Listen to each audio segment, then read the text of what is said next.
This is Tim from Your 6 Studios. Today in this video I'm going to show you how to move all your photos and videos to your SD card on your phone.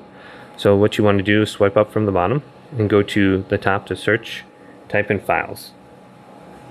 So just type in F and you can see files. It could be called My Files on your phone. Tap this, and then I'm going to back out under here. Then go on down. You can see your SD card is located on here. Let's just go to the internal storage, and I'm going to copy everything over because I only have 496 megabytes free. Then I'm going to locate DCIM.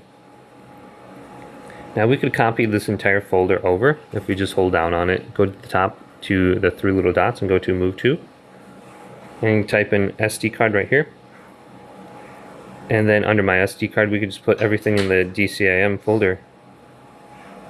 So we can just copy it on over just like that.